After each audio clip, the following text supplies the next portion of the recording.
Hello दोस्तों, मैं हूं राकेश। और दोस्तों आज हम बात करने वाले हैं स्टार्टर के बारे में कि जब हम कोई भी बिल्डिंग का प्रोजेक्ट स्टार्ट करते हैं, बिल्डिंग कंस्ट्रक्शन का काम करते हैं, तो कॉलम की कास्टिंग करने से पहले हम लोग स्टार्टर क्यों डालते हैं। ठीक है, और ये स्टार्टर डालना क्यों ज़रूरी है इसके बारे में समझेंगे, और ये कितना इम्पोर्टेंट है इसके बारे में भी समझेंगे दोस्तों। ठीक है, तो मैं आपको लेके चलता हूँ साइड पे और मैं आपको दिखाता हूँ कि ये स्टार्टर हम लोगों ने क्यों प्रोवाइड किया है और उसका बेनिफिट्स क्या है दोस्तों।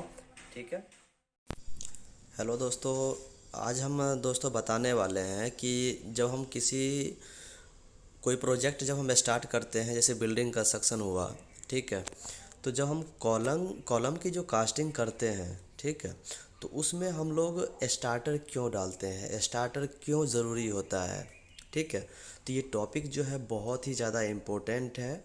जो भी हमारे सिविल इंजीनियर भाई हैं, जो नए फ्रेशर हैं अभी, ठीक है, तो उनके लिए वीडियो जो है बहुत ही ज़्यादा इम्पोर्टेंट है और उनको ये स्टार्टर के बारे में समझना चाहिए। ठीक है, तो दोस्तों हम आपको जो स्क्रीन पे आप देख रहे होंगे, यहाँ पे एक स्टार्टर लगा हुआ है। ठीक है, और स्टार्टर का जो फ्रेम है लगा करके यहाँ पे कंक्रीट कास्टिंग किया गया है। ठीक है, तो दोस्तों हम समझते हैं कि हम लोग स्टार्टर क्यों डालते हैं। ठीक है, तो देखिए दोस्तों, स्टार्टर जो है किसी भी कॉलम का एक बेस होता है। ठीक है, बेस का मतलब ये हुआ कि जब हम स्टार्टर डालते हैं, ठीक है, जो भी हमारा प्रॉपर मेजरमेंट होता है एज पर ड्राइंग के अकॉर्डिंग सबसे पहले हम लोग मार्किंग करते हैं, और मार्किंग करने के बाद हम लोग रेड ऑक्साइड का उस पर मार्किंग कर देते हैं लाइन डोरी से। ठीक है, उसके बाद हम लोग क्या करते हैं, जो हमारा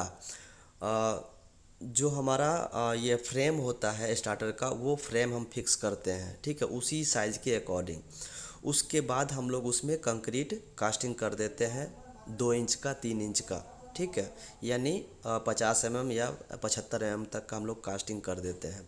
ऐसा करने से क्या होता है कि जब हम कॉलम बॉक्स की फिक्सिंग करते हैं, जब कॉलम बॉक्स लगाते हैं कॉलम की कास्टिंग के लिए, तो हमारा कॉलम का जो अलाइनमेंट है, ठीक है, वो बिल्कुल प्रॉपर आता है, यानी 0 0 आएगा और बिल्कुल 100% जो है अलाइनमेंट में रहेगा, और आपका कॉलम का जो अलाइनमेंट है वो ख़राब नहीं होता है।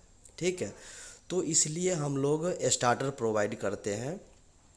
स्टार्टर प्रोवाइड जब हम करते हैं तो उसमें हमको कुछ चीज़ों का ध्यान रखना होता है। ठीक है, जैसा कि अगर आपने मार्किंग कर दिया, मार्किंग करने के बाद रेड ऑक्साइड का भी मार्किंग कर दिया, और आपने जो हमारा फ्रेम है स्टार्टर का फ्रेम भी आप फिक्स कर दिए हैं। ठीक है, और कंक्रीट भी कास्टिंग कर दिए हैं। तो एक चीज़ हमको ध्यान रखना है कि अगर मान लीजिए कि पीसीसी के ऊपर हम कॉलम ये स्टार्टर डाल रहे हैं, ठीक है, यानी सबसे पहले जो प्रोसीजर होता है कि हम लोग एक्कावेशन करते हैं, एक्कावेशन करने के बाद फिर हम लोग कॉम्पैक्शन करते हैं सॉइल का, और कॉम्पैक्शन करने के बाद हम लोग क्या करते हैं, उस पर फुटिंग डालते पीसीसी करते हैं। ठीक है, और पीसीसी डालने के बाद हम लोग फुटिंग डालते हैं। ठीक है, सिंगल मैट का फुटिंग होता है या फिर डबल मैट का, जैसा भी ड्राइंग में दिया रहता है उसके अकॉर्डिंग हम लोग फुटिंग डाल देते हैं। ठीक है, उसके बाद से हमारा कॉलम वहाँ से स्टार्ट होता है। तो जब हम वहाँ से कॉलम स्टार्ट करते हैं तो वहाँ पे क्या होता है, हमको स्टार्टर डालना होता है, क्योंकि कॉलम खड़ा कर रहे हैं, कॉलम खड़ा करने के लिए हमको स्टार्टर डालना होता है। तो स्टार्टर इसीलिए हम लोग डाल देते हैं ताकि हमारा कॉलम का अलाइनमेंट जो है बिल्कुल 0 0 आएगा, कोई उसमें एरर नहीं आएगा। तो इसीलिए हम लोग को कॉलम कास्टिंग करने से पहले स्टार्टर प्रोवाइड करना ज़रूरी होता है। ठीक है दोस्तों, तो दोस्तों आज के लिए बस इतना ही, फिर मिलते हैं नेक्स्ट वीडियो में। तब तक के लिए जय हिंद।